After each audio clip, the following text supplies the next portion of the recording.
Hello, everyone. Welcome to BizChicks TV. This is a place where you can find tips and tools to help you do business better. We're here to help you run a profitable business that's fun to run and to take the hassle out of your hustle. And today we are here with Coach Caren Fern, all the way from Toronto, Canada. She's in the house, and we're excited. We're going to put her in the position of authority right here in case she wants to show some slides or share something. But I just want to say, Coach, we really appreciate all you do. And Thank you. we really value your expertise. Coach has run a number of businesses, um, everything from janitorial services, childcare, uh, fashion, food. She's been in almost every sector. So with that, we're going to get started. What do you have for us today, Coach? Today we're talking about let your story pay you. We just gotta own what has happened, what has been, and what's about to happen. Last Mm, week we covered peeling back the layers, right? And just trusting yourself. And so this week we really want to talk about your story and how it pays you. And lots of times when we're so afraid in the story, especially in the story, we're in that uh-huh. storm, it's happening, we can see this is true. Your story is truly how God developed you and Mm, what your purpose is with Him. I mean, if you story, could you imagine if He just plop you down here and you did nothing, nothing happened? You got nothing to talk about. You'd be pretty bored. Now, when you use story, it's rough. It's you're going through that turbulent sea. If you ever travel in a boat, if you ever travel on a really rough waters, and you're wondering, your life going to spare on the other side. That's what life is about. That's really mhm. what life is about. And when you start really understanding your strength within what's happening, that's where you're going to play into. You're going to play into that strength of yours. So today we're going to look at finding your strength in your story because it's Wow. there. It's really there. Why they know it's really there. And then we're gonna look at accept it for what it is, and then you grow from it. Don't fight what it is. Don't wish you were somebody else because you don't know their full story. They might have not even been able already yet to tell it. You get parts of it, you get highlights, but they are feeding off of what has happened to them, what they're going through. And this is young or old. Sometimes people see young people and they're like, well, you have nothing yet to say. I want to tell you, there's people got a story by the time they hit a teenager. There's Mhm. people who born with a story. I was looking at a girl this morning who had a stroke in her mom's belly. I never Wow. know this was I possible. didn't know that was possible either. She came out, she had a stroke, and she's an artist. Her story has led her to this. She can't speak. She can read, which means she can maintain that stuff that helps you read. And yet she understands three languages and she do hand signing to Uh-huh. them because she can't talk. And yeah, so her story has led her to be an artist and it pays her. And her art is not cheap because she's selling you the emotions and the things she's feeling that she's expressing through art. Yes. And then once you understand your story, like what's next for you? How are you going to make this pay? Now, this is the part sometimes people don't like. And we're going to dive further into this for probably the rest of this month and next month about developing that strength inside of you and you stop fighting it. Years ago when I met somebody and they tell me what they wanted to do, and I said, go for it. And people like, that? Yeah, because that was the person's strength. Okay. If Mhm. somebody is mowing a lawn, I remember a guy talking the story. He had a guy who mowed his lawn and he's an accountant. And he said, you grew up and your mom wanted to be this and that. And he was the accountant, he made good money. And he said one day he was home, he was waiting for something to get out to work. And he see the guy mowing the lawn. And the guy was just like the lines weren't lining up. And he was fixing the lawn more. And then he went around. He said he watched this guy for nearly 20 minutes and the guy go at the side and the grass was growing in between the fence and he couldn't quite get it, but he took out his tool, he was in there, he was clipping and whatever, and he said he came back out and he said to himself, this guy worth every penny I pay him and some. So he went out to the guy and he said that started a business idea for him. He said he went up to the guy and he said, you really love what you do? He go, yeah, if I could only get some more clients. The guys he said, I told him that's easy, I can get you clients Mhm. and we could work together. And he says this, he said, imagine this man was mowing my lawn for over 6 months, maybe a year. But he said, when I get to talking to this guy, I realized this guy was more than just pushing the lawn more. He literally loved the art. He loved what God has placed on the earth. He loved that things grow. He loved seeing, putting a smile on his customer's face when he left, when they come home and see the yard is cleaned up. He do way more than he tell you he's going to do. He was like, this guy's mowing the lawn. I'm always complaining about the numbers in my office and people. This guy's mowing the lawn and enjoying. He found his strength in what he was doing. Now, he said, I'm not going to tell you the man's story because that's not what I'm here for. You're just talking about what a guy loved. But it's a journey that brought him to that place. And if people don't tell you, it's a journey that brings you to wherever you are, right? So whatever is your story at the moment, if you haven't yet, sit down and write it. You don't have to write the whole thing. You just have to get in there and allow yourself to be quiet. As we always say, sit down and allow yourself to be quiet and let the story unfold itself towards you. Oh my. Because lots of time when you're talking, you're missing parts of your story. But if you're quiet and you let your story unfold in front of you, you will, like my skin is goosebumps right now. I'm telling you, you are always forget about the little tiny thing that comes up. And you're like, oh yeah. And if you got a pen, jot those little things down because your mind know the bigger picture. But the little stuff that comes when you sit down and allow your story to unfold, that's the decadent part. That's the part that really you want to look into. Most time that's the part where you overcame something. And why is it that we don't want to share that part? Is it because we're ashamed that we got fired or that we failed at a business we started this and didn't make it? Yeah. Is it because we don't want to share our failures? Yes. But, well, what I've found, Caren, is because we're a generation that doesn't want to share our failures, we have failed the next generation because they think we're perfect.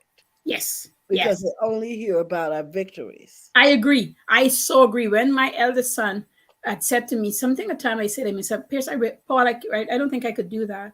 And he says, Mom, you could do anything. You could do everything. I said, no. He goes, you're perfect. I said, oh my God, if that's the impression I give you, let's sit down right this minute and chat a bit. Your mother is not perfect. Yeah, and I think that is a mistake because that was the impression they left for us in the 50s. We had Leave It to Beaver, Father Knows Best, all of the Ozzie and Harriet, all of these so-called perfect families, okay, which is little bleeps on the screen. Yes. We didn't have Cain and Abel, murderers in the family. Everybody says nobody want to see that. Yeah, people, Jacob and Esau, people stealing one another's blessings and inheritance. Yeah. So that what happens is when our children and when this generation comes along, we want to talk to them. They don't want to hear it because they think we never made a mistake. Never made a mistake. Mom and dad went to the bedroom and have an argument and came back out smiling. My parents don't argue. They never fight. Lies. We're human beings. We're going to have disagreement. We're going to have things. We don't have to have the whole bash out, but they need to see some disagreement because when they get their relationship, they're going to expect this from their husbands or wives. That is not true. It never happened. But you hit it. So get to sit down there and really find out whatever was happening for that moment in time and allow that to happen and allow to see your strength in it. And right away, you're not going to see your strength. So let me just tell you that up front. You're not going to see your strength right away. You're not even going to notice it. But the reason you're jotting things down is because we're going to take those things and that's where we're going to find them. That's where we're going to find all that purpose and stuff that I talk about. That's where you're going to find where you go in and what's supposed to happen. It's right there, but you got to go through this stuff to find it. You can't just get up every day and look pretty and say, I'm okay. And you're going to find it. You're going to have to sit down. You're going to have to look miserable. You're not going to like yourself. This is something people need to know. There's times you're not going to like yourself. This is okay. You need to understand you probably just don't like parts of yourself. It's not your whole self you don't like. Just don't like parts of yourself. And don't make it into this, well, because I don't like this. No, Inquire why you don't like this parts about yourself and the things you can do about it. Mm. Right? Don't go crazy. Just the things you can do about it. Your strength is going to strengthen you to do the things you can do about it. Oh my goodness. There is so much to be said for this. I am so glad we're having this conversation. Let your story pay you, because people need to know how to overcome. And if Mm-hmm. you overcome something, and we all have overcome something. Yes, we all have, and some We of need us several to share. things. We need to share how Yeah. we are making it through, have Yes. made it through. Yes. Uh, And if you're restoration. worried for content purpose, you build people up to this point. So once they get to know, you can open up. I know it's hard to just open the wound right away. So you build yourself up. You talk to people. You let them in and let them see you are. When I meet people, and I always preface to say, I always put this forward. I say, I am who I am. You're going to see me for what I am. I don't hide. The real me is right in front of you. And it unfolds. And people will say to me, I can't believe this is how you are. I'm like, yeah, there's no there is no hidden agenda. We're Oh, having a conversation, we're talking about yes. this is what's going on. And that's the same with selling. Let me pause and say right this. When you're selling somebody something, just Mhm. understand that they want what you have, or they don't know at the moment that they want it, and you're inviting them to see that this could be a good thing for them. You're inviting them to see that you can check out each other to see if you're a good fit. Every single person that goes into a retail store, I don't care, unless you're in a hurry, if you're browsing, you go and you buy something, you're buying because the sales rep spoke to you well, you feel comfortable in the store, you want to get, sometimes you just went into browse, but after a conversation, you're like, you know what? I really could have used that scarf. And that girl, young lady was so nice. I think I'm going to buy a scarf. Now, it's not her store, but you'll still buy the scarf. Versus you can, I remember once I went in to buy a gun in a store and I walked out and made my own because the woman was just rude. We had to pull her up. We had to get the supervisor in. I didn't know at the time the owner was in the store, and she, effusively apologized and said to us, she'll give us half price. It didn't matter. We walked. We didn't buy it, but we had a good talk with her. And she says, I'm so glad I was here today because she's gone. And truth be told, we were in college at the time. We passed there a couple of days later and we keep looking. Yeah, the woman was not in the store anymore because she said, no, I'm going to have to go watch my video because who knows how many people she has He treated this has way. really offended. Yeah.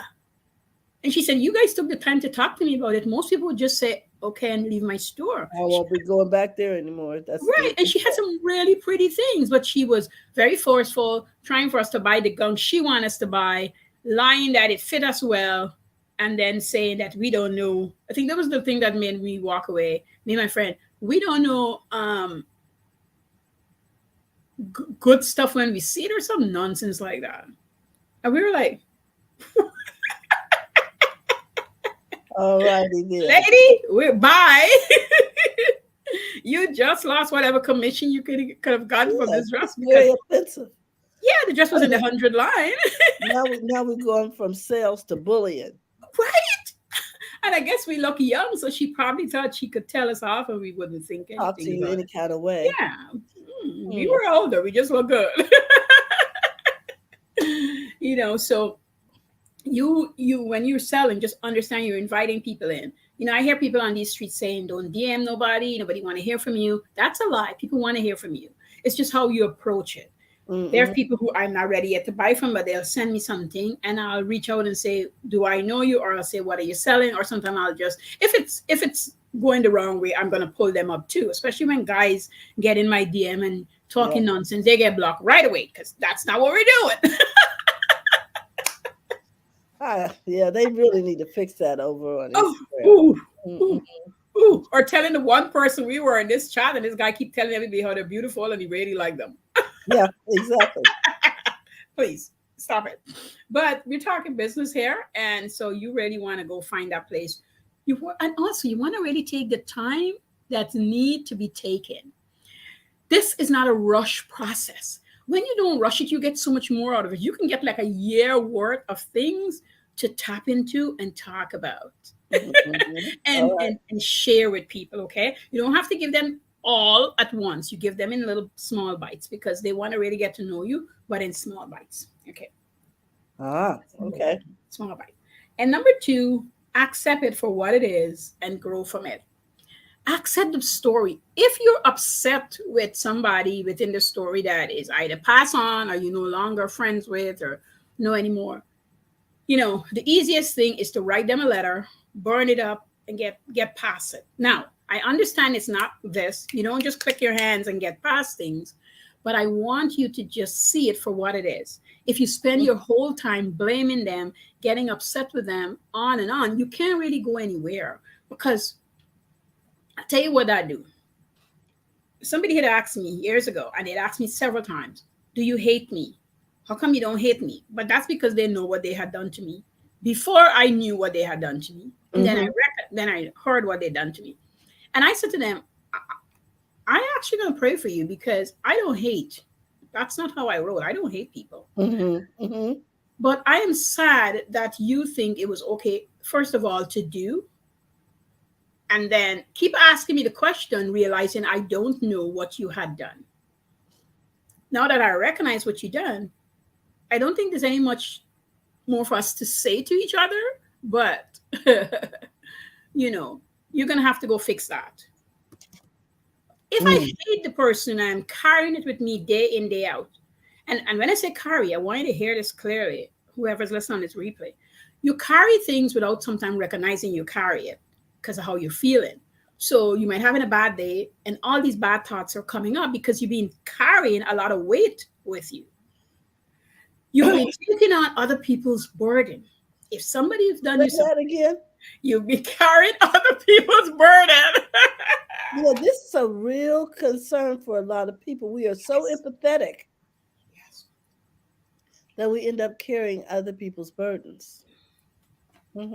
You're saying, I am doing this for this person. I have to do this for that person. No, you don't. No, you don't. I had a client of mine, and I say to her, I want to call up the kids. She had an adult kid and another one were just taking advantage of her. And I said, I want you to call them up and you want to let them know you're going to help how you can. But they can't expect you to do it. They can't expect you to do it. You're doing it because you want to do it. So every little thing she had to, her nerves in a sense was shot because every phone call she gets, she's wondering now what else is coming down the pipeline, which means she's carrying the burden day in, day out, whether they call or not, whether they visit or not. And I said to her, I said, no, you can't do that. I said, you can't do that. She even goes so far as to rent a place so that they can share the place, so they can share the burden of rent. And we're not talking Corona, we're talking pre-Corona. And, and I said to her, I said, you're going to have to get a place and move out. Not because you're being cruel, just because you haven't figured out yet how to find you to be disciplined enough to say to the adult child, I am not doing this. In her situation, she needs to leave to be able to say it. Some people can stay and say it. This is not a one size fit all. But in her situation, she needed to leave to be able to say it, to be able to set the boundaries, to be able to go on with her life and to stop going to the doctor steady because she was so burdensome from all that was happening to her. She was really in a bad place. And, it was like night and day. She moved out in less than 2 months. She was better. In less than 2 months, she was feeling better. So that's amazing. Yes. So don't carry the stuff with you. Don't carry other people's burdens with you. And I tell her, so when you leave there, leave it where you're leaving from. Do not take it with you. Leave it where you're leaving from. So you accept where it is, what it's at. You said leave it where it is. where you're leaving from. Yes. No, leave it there. Leave it there. Don't carry it with you, right? And then number 3, you got to say something, Terry, before I get to that. Yeah, I was going to say that someone called me today to tell me that they had been let go from their job. And this is a great phrase. Leave it where you're leaving from. Yes. Because it had been very, very stressful. It was just, Yeah. So go ahead. If you don't leave the job or have plans to leave, the job will leave you. Everybody who got fired was leaving. They didn't know how to leave. And so because you had to leave, then the job will let you go. So if you know that you're suffering, if you know it's hard to be there, your job is to sit down, if you work Monday to Friday and spend the weekend, Get yourself some coffee, some tea, some cookies, something nice, and sit down with a pen and paper and plan on the steps to leave. Get resumes together again, look for more jobs if you're a job person. If you Yes. want to start a side business, get the job set up and then get the side business set up and start doing the work that is needed. 1 hour a day, 2 hours a day. You need to sit and get those things doing. I'm an impatient person and I had to learn how to get some patience. So that means like you might sit down and have a plan in mind, but nothing is coming together right away. And that's okay because it eventually will. It never happens all at once. It just doesn't happen all at once. Or you put everything down and then you go back and you're like, I don't want to mess up what I just set up, but you have to, because in the messing up is going to make you find what you're really searching for. That's what's going to do for you. You have to go in there and mess it up and muddle it up and change paper and get rid of the paper of the first draft. This is why, people who write in movie scripts write so many drafts. People who write in a book, like I'm writing a book at the moment, that's going to have so many drafts before the book is finished. But I'm loving where it's going. But I could probably take out a whole chapter if the book is not sung in where I want it to be. So that's what you do. And don't be frustrated. If it takes a year, it takes a year. It takes 30 days, it takes 30 days. Don't worry, people who say I could write a book in a week. You can write the framework and the whatever in a week, but you're going to go back and do different things. This is how life is. Don't get carried away with those things, okay? So accept it for what it was. And then number 3 is, what's the next step for you? Yes. What's the next step? What's the next step? And when we're looking for the next step, we're really looking to work in our strengths. We're really looking to find what it is. Now, here's the part, how they have, I don't know if you know about it, but you probably heard about it, hugs. People pay for hugs. Oh, yes. When a person first had the idea about hugs, everybody thought it was the craziest thing ever. They did. I thought it was crazy when I heard it. The craziest thing ever. And I personally thought it was the craziest thing ever. And I went to a network meetup, and guess what? I met somebody who gave hugs.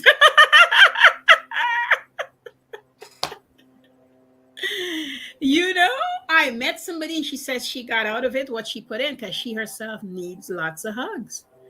And do it. Now, there's the kind, and she explained there's the people who do all kinds of things, but her business is strictly about hugs. It's safe. People know. She let you know. There's a lot of cameras when you come. There's no foolery. She's not dressing anything skimpy. She's not the no sexual turn on kind of person. You're getting hugs in her granny nightgown or whatever. And that's her thing. So you'll be coming because you might not have a lot of hugs from your mom, or you didn't have a grandmother. Hers is totally dealing and fulfilling somebody else's psyche who've been suffering deep inside from this connection that they never had. That's what she did.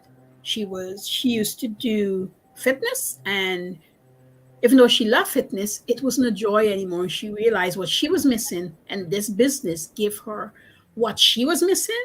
As she's giving it to others. She was playing into her strengths.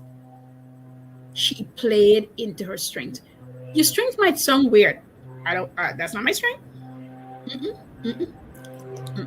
It's not my strength. I could confess right now, hugs was not a big thing for me. I was 26, and other than my boyfriend, hugs were not a big thing for me.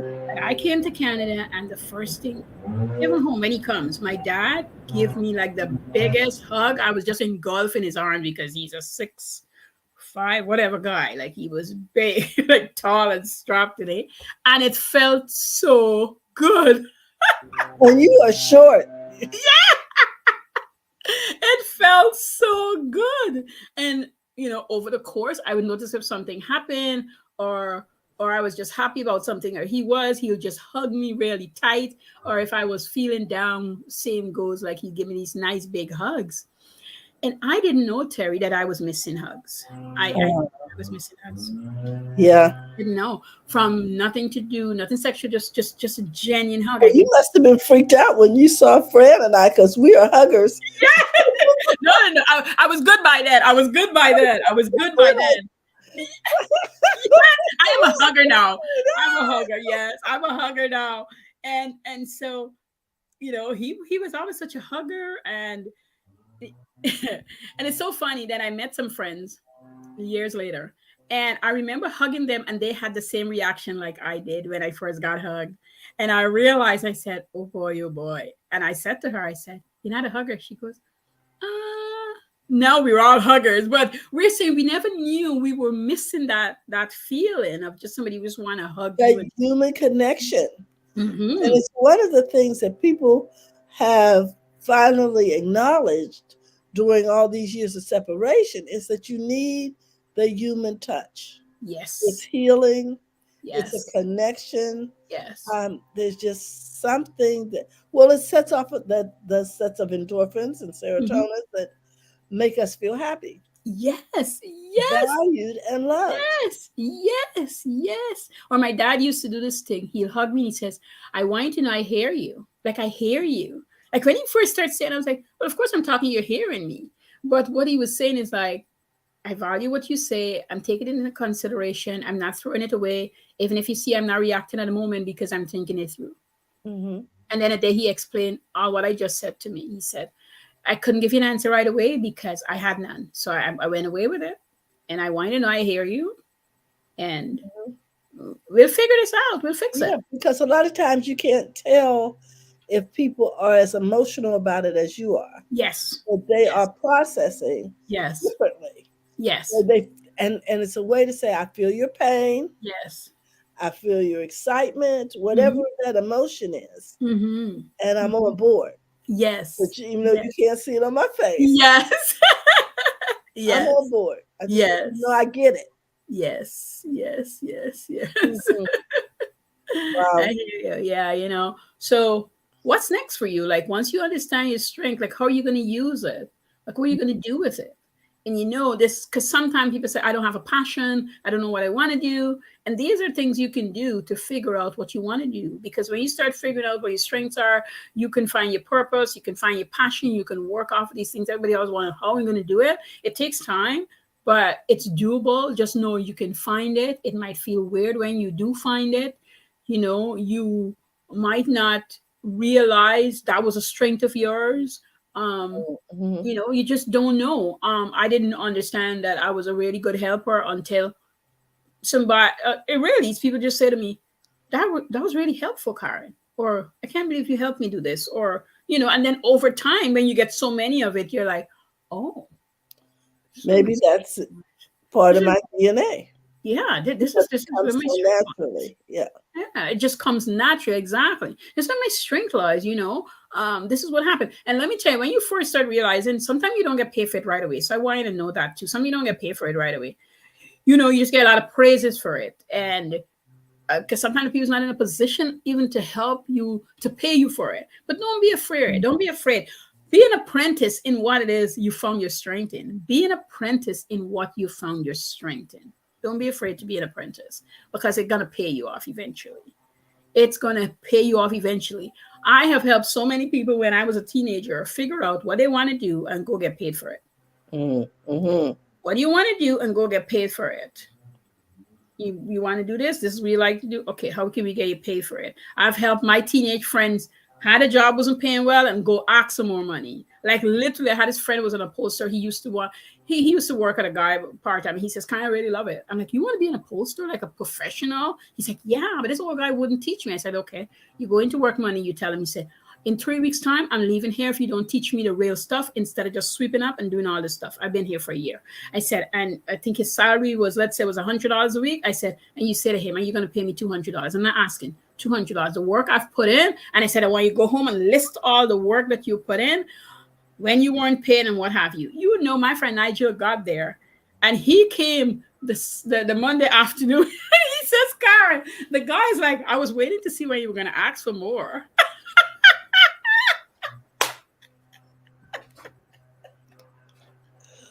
Why do people put people through this? I didn't like it. I didn't like it. But why I wanted him to stay because the guy was really good at what he did. And we just set for a plan. Nigel stayed there we were planning for a year. Nigel ended up staying there for 6 months. And in the 6 months, we find him a new place to go. Now he was with experience and a raise of pay and more confident. And he get to the other place. And within 3 months, they raised his pay again. There I you go. I'm telling you, when you find your strength, whatever it is, don't worry. It doesn't always have to be online. This is the other thing. We are online, and it's great to be online. I love doing what I do, but getting to talk to people is just as good. I make it my job unconsciously before, but I make it my job to smile same morning and talk to at least 2 to 3 Yes. people when I get to the grocery store. Mm-hmm. Nothingness. How you doing? How's your day?